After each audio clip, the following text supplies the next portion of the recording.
Even when people smile and greet each other politely in that very first moment, they are already evaluating one another, not based on appearance or physical strength, but on the way they speak, their confidence, and their social behavior. In fact, success in life depends more than anything on these skills. Sometimes a single sentence or an inappropriate behavior can lower your status, eliminate opportunities, or even damage your image. Ordinary people ask directly, "What do you do?" Judge quickly. Keep their interactions superficial and goal oriented, but high level individuals, VIPs, never ask directly about someone's job. Gather information subtly and indirectly. Make the other person feel valued, not evaluated. Show interest in the person, not just their status. But why don't VIPs ask this question? Because people are not defined by their jobs. The question can create discomfort or a sense of judgment. It signals that you are trying to socially categorize them. And most importantly, it makes the interaction feel artificial and calculated. In contrast, not asking this question makes you appear more sophisticated and thoughtful, creates a sense of comfort and respect, and naturally attracts the other person. Now, let me share 2 key skills. 1. How to understand someone's profession without asking directly. 2. How to respond professionally when asked, "What do you do?" A better question, "How do you usually spend most of your time?" This question doesn't create pressure or a sense of judgment, gives the other person control over how much they want to share, feels more respectful, human, and refined. If they want, they will naturally open up and talk about their work. If not, they won't feel uncomfortable. This small nuance alone elevates your position in the eyes of others. Second idea, when someone asks, "What do you do?" The truth is, most people will eventually ask this question, but the difference between ordinary and professional individuals lies in how they respond. Ordinary people give a fixed, dry answer, share raw information, like a resume. High-level individuals adjust their answer based on the situation and the audience, select only the most relevant and engaging parts of their experience, introduce themselves in a way that feels meaningful to the listener. How to introduce yourself in a way that is impactful, professional, and memorable. Just as you have a written resume, you should have a verbal resume, but not just one version. Professionals have multiple versions of their introduction. Adapt their answer depending on who they're speaking to. Before answering, they quickly think, "What matters to this person?" The golden principle, focus on value instead of simply stating your job title. Explain how you help others. Weak example, "I'm a financial consultant." Professional example, "I help people plan their financial future with confidence." Why is this approach more powerful? Because your message becomes real and tangible. You stay in the listener's mind. Even if they're not a client, they may refer you to others. People don't remember job titles, they remember how you made them feel. An important rule, never define yourself with a single word. That's only for forms. Instead, always say, "I help people." Beyond work, your personal life matters too. This skill is not only for professional settings, in friendships or relationships. You should present yourself as interesting and alive in a way that makes knowing you feel like an engaging experience. You don't need to exaggerate, but you should speak with energy, purpose, and personality, how to sound smarter than you actually are. Have you ever seen someone try to use a word that is too difficult for them? You can tell from their smile and eyes how proud they are, yet the word barely comes out, forced and unnatural. Even worse, they may use it incorrectly, in the wrong context, or with poor pronunciation. In the eyes of others, people with a richer vocabulary appear more creative, seem more intelligent, get hired faster, get promoted sooner, and are taken more seriously. However, successful people, despite having strong vocabularies, never speak in an exaggerated or unnatural way. Their words flow smoothly, perfectly aligned with their personality and intention. How to do this? Very simply. 1. Choose a few simple, repetitive words you often use, such as good, smart, nice, great. 1. Open a thesaurus. 2. Find stronger alternatives. For example, instead of smart, you could use creative, insightful, strategic, precise, perceptive. 1. Say them out loud. 2. See which ones align with your personality. 3. Practice them until they feel natural in practice. Next time, instead of saying that was smart, say that was really insightful. That was very strategic. That was incredibly creative. That was precise and well thought out. This small shift creates a big impact. It makes you appear more thoughtful, precise, and attractive. Just 50 better words are enough to transform you from an ordinary speaker into someone articulate, creative, and influential. If you replace just one word per day, within 2 months, you'll reach a level of expression that places you among the most verbally impressive people in any room. How not to appear anxious. Let them discover the similarity themselves. Similarity creates attraction. High-level individuals understand an important secret. If you don't rush to reveal similarities, or better yet, let the other person discover them on their own, the impact becomes far stronger. Most importantly, you should never appear eager or impatient to create closeness. There, too, let them talk about professional golf techniques before you begin analyzing them. Let them share their tennis wins before you. Whenever someone mentions a shared interest or experience, instead of immediately jumping in with excitement and saying, "Wow, me too," or "I do exactly the same thing," let them enjoy talking about it. Let them speak about their gym before you mention you mention your ranking.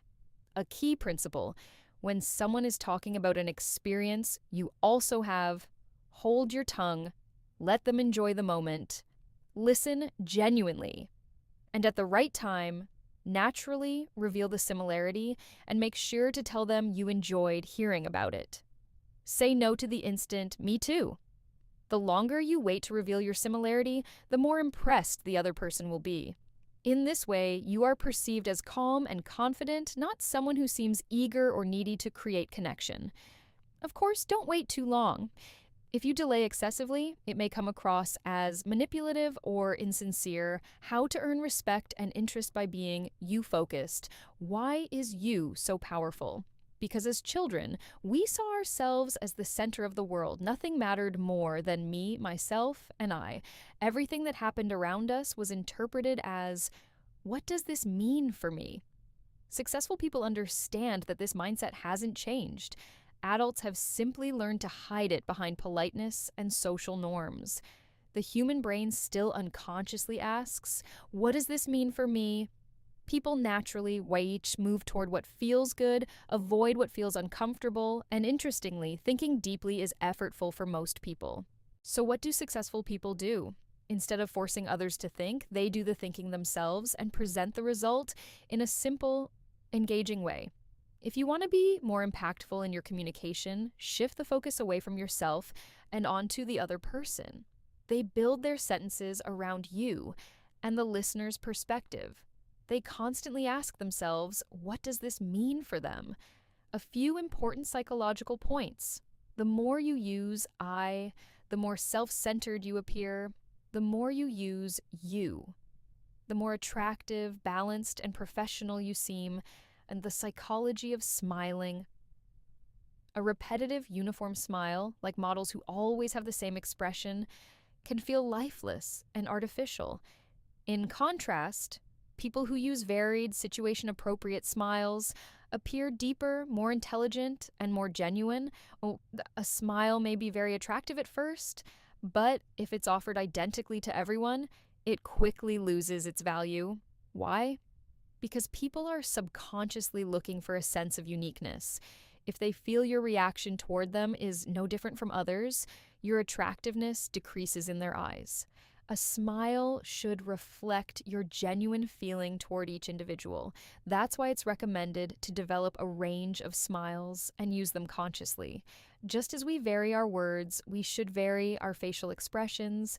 Each person should receive a slightly different smile so they feel seen and valued.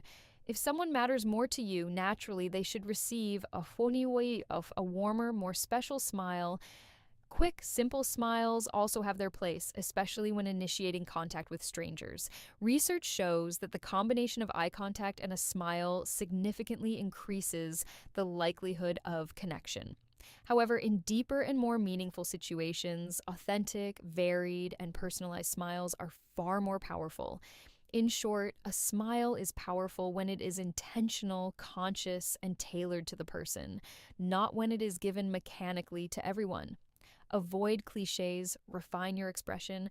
Successful and professional individuals, even if they feel the same emotions as others, do not express them using repetitive cliche phrases, because cliches signal a lack of linguistic creativity. As a result, especially in the eyes of high level individuals, such a person appears ordinary and indistinct.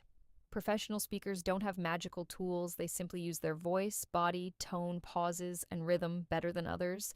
They know when to slow down or speed up, when to pause, how to shift tone to maintain attention. These skills are not just for public speaking, they are essential in everyday conversations, especially when you want to persuade someone. Impactful sentences, powerful sentences are usually short, clear, easy to visualize. That's why they stay in people's minds. Examples from politics and courtrooms show how a single well-crafted sentence can change opinions, while long, ordinary sentences fail to do so. What sets you apart is not only what you say, but how you say it. Humor. Used intelligently, humor can completely transform the quality of your communication, but only when used correctly. It lightens the atmosphere and signals confidence and control, but humor should never be random or cliche. Pre-prepared jokes that don't fit the moment are not only ineffective, they can backfire. However, when your humor aligns perfectly with the situation, it becomes highly impactful. Thoughtful speech. Professional and successful people think about their words even for a single sentence. They try to craft phrases that are memorable and repeatable. That's why certain sentences or even names suddenly become popular and spread everywhere. Because they are simple, creative, and intelligent. Speak clearly and directly. Strong professional individuals speak directly and clearly. They don't hide behind overly complex or softened language. If they want to say something, they express it precisely and transparently, not out of rudeness, but out of confidence and mastery of language. How to deliver bad news and still be liked in ancient Egypt. If a messenger brought good news, they were treated like royalty, but if they brought bad news, they were severely punished. This mindset still exists to some extent in modern relationships. For example, once I was preparing for a picnic with a friend. As we were leaving the house happily, a neighbor smiled and said, "It's a bad day for a picnic, it's going to rain." The problem wasn't the message, it was the inappropriate smile that made it uncomfortable. The truth is, what upsets people is often not the bad news itself, but how it is delivered. Professionals understand this very well. A doctor, when discussing surgery, speaks with empathy. A manager, when delivering rejection, uses a gentle and understanding tone. They always consider the emotional state of their audience, always consider the listener's reaction. Before delivering any message, ask yourself, how will this person feel? Then communicate not based on your own emotions, but in alignment with theirs. Professionals, even when delivering bad news, match their tone to the listener's emotional state. They know how to deliver difficult messages. And just as importantly, they know when it might be better not to say anything at all. And if we had to summarize everything in one sentence, people don't remember you for what you said. They remember you for how you made them feel. In a world where everyone is trying to explain themselves, professionals try to understand others. They show less of themselves and instead make you feel seen. They speak less to impress and think more to speak well. And it is these small differences that transform a simple conversation into a lasting connection. So next time you enter a conversation, don't just think about what to say. Ask yourself, what feeling do I want to create in this person? Because in the end, it's not the skill of speaking that sets you apart. It's the art of making an impact.